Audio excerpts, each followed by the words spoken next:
ये हमारा रिफॉर्म, ये ग्रोथ, ये बदलाव, ये सिर्फ डिबेट क्लब के लिए, इंटेलेक्चुअल सोसाइटी के लिए, एक्सपर्ट लोगों के लिए सिर्फ चर्चा का विषय नहीं है।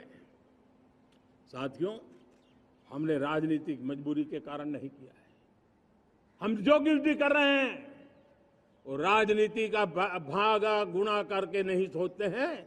हमारा एक ही संकल्प होता है, नेशन फर्स्ट, नेशन फर्स्ट, राष्ट्रहित सुप्रीम। ये मेरा भारत महान बने, इसी संकल्प को लेकर के हम कदम उठाते हैं। साथियों, जब रिफॉर्म की बात आती है, एक लंबा परिवेश है। अगर मैं उसकी चर्चा में चला जाऊंगा तो शायद घंटों निकल जाएंगे, लेकिन मैं एक छोटा सा उदाहरण देना चाहता हूं। बैंकिंग क्षेत्र में जो रिफॉर्म हुआ, आप सोचिए बैंकिंग क्षेत्र का क्या हाल था। न विकास होता था, न विस्तार होता था, न विश्वास बढ़ता था। इतना ही नहीं, जिस प्रकार की कारनामे चले उसके कारण हमारे बैंक संकटों से गुजर रहे थे। हमने बैंकिंग सेक्टर को मजबूत बनाने के लिए अनेकविध रिफॉर्म्स किए और आज उसका कारण हमारी बैंक विश्व में जो इन्हीं गुनी मजबूत बैंक के हैं, उसमें भारतीय बैंकों ने अपना स्थान बनाया है।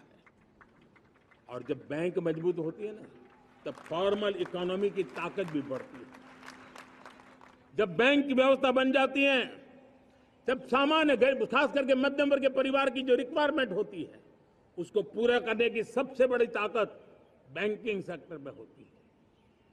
अगर उसको होम लोन चाहिए, उसको व्हीकल का लोन चाहिए, मेरे किसान को ट्रैक्टर के लिए लोन चाहिए, मेरे नौजवानों को स्टार्टअप के लिए लोन चाहिए, मेरे नौजवानों को कभी पढ़ने के लिए, एजुकेशन के लिए लोन चाहिए, किसी को विदेश जाने के लिए लोन चाहिए, ये सारी बातें उसे संभव होती है।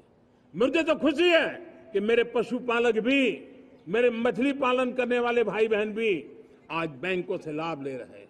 मुझे खुशी है मेरे रेहड़ी पटरी वाले लाखों भाई बहन आज बैंक से साथ जुड़ करके अपनी नई ऊंचाइयों को प्राप्त कर रहे हैं और विकास की दिशा में वो भागीदार बन रहे हैं। हमारे एमएसएमई, हमारे लघु उद्योग के लिए तो बैंक एक सबसे बड़ी सहायक होती है। उसको रोजमर्रा पैसों की जरूरत होती है अपने नित्य मर्जी पर प्रगति के लिए, और उस काम को हमारी मजबूत बैंकों के कारण संभव हुआ है।